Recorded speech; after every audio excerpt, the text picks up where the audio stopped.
Being a parent can be rewarding, but as any parent knows, it can also be exhausting. One phenomenon that's been showing up on TikTok these days involves around parents who say they are touched out. It means that they've been around little hands all day long and they are done being touched by the time the day is over. So we got Dr. Cheryl Ziegler joining us this afternoon to talk a little bit about the phenomenon. So this is nothing new, but just to the people watching, what does touched out mean? Yeah, kind of like, just like it said, right? You've got a kid hanging on you all day. They might be wiping snots on you. They want to hug you. They want to kiss you all over. They just want to be touching you. And it's funny because TikTok sometimes does talk about things that they've been around for a long time, but they give it like, oh, I'm touched out, right? So now all of a sudden this is a thing, but it's always been a thing. They're just, on a serious level, it's sort of like a sensory overload, right? It goes from, it looks that way, but what it feels like is just, like you need a breather, like your bubble, the way kids have bubbles, sometimes parents need them too. So it is really, truly a sensory kind of overload. And when that's happening, like, how would you know, right? Like, or is it affecting your mood, your energy? Is this going to affect the way I interact with my kids? Exactly. Yes, your mood can become irritable. You can become kind of impatient, short and snappy with your kid. And you just have, then they come over and they want an innocent hug or something, and you find yourself feeling like, oh, enough. And then, of course, what happens later, you feel guilty.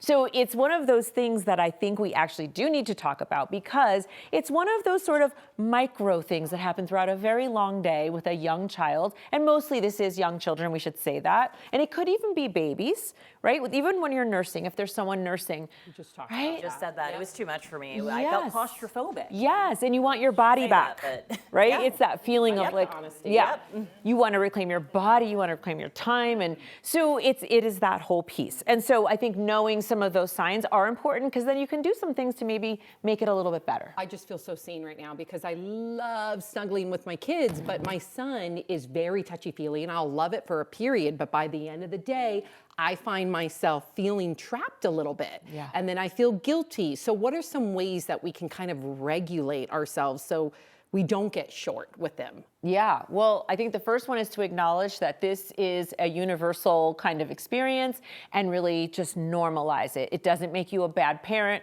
or a bad person because you feel like you've been just hugged on, touched on too long. So that really is a first important step, like without guilt. And then the next one is to really come up with some boundaries. And so what that means is not telling your kid this is too much, but it really is setting up your day to say, I'm going to give you, like we're going to do 5 hugs during goodbyes, or we're going to cuddle this amount, and just in nice ways, sort of proactive, not when you're already tired, but just proactively. Just, maybe your kid wants to sit on your lap and you're watching a show or something, and you just say, how about you sit right here, right next to me? Right. And so you can do it sweet and cute, and and you're not even mad. Let's say it's 8 o'clock in the morning, right? You want to eat. I mean, there's just parents that tell me so many stories, like, I'm just trying to eat, and they're like crawling on me, and you just say, oh, when we eat, you're going to sit in your chair, and I'm going to sit in mine, right? So very kind, loving, nice ways of basically saying, like, I'm setting like a boundary with you, right? And maybe when it's bedtime, that's like full on snuggles, right? Can't get enough snuggles. But throughout the day, to really maintain your own battery and your own bubble, I think it's really important to have those boundaries. I love that. And then maybe have that conversation right with your partner, because they can step in and help. Yes, partners are important. I think for anyone raising a younger child with a partner, you really, I think there's 2 ways. What the partner can help, if this is a partner listening going, oh yes, I know someone going through this, is they can say things like, what can I do to help you? Or I was thinking that maybe, I would take them here or do this, that, and the other, just to give a little bit of space.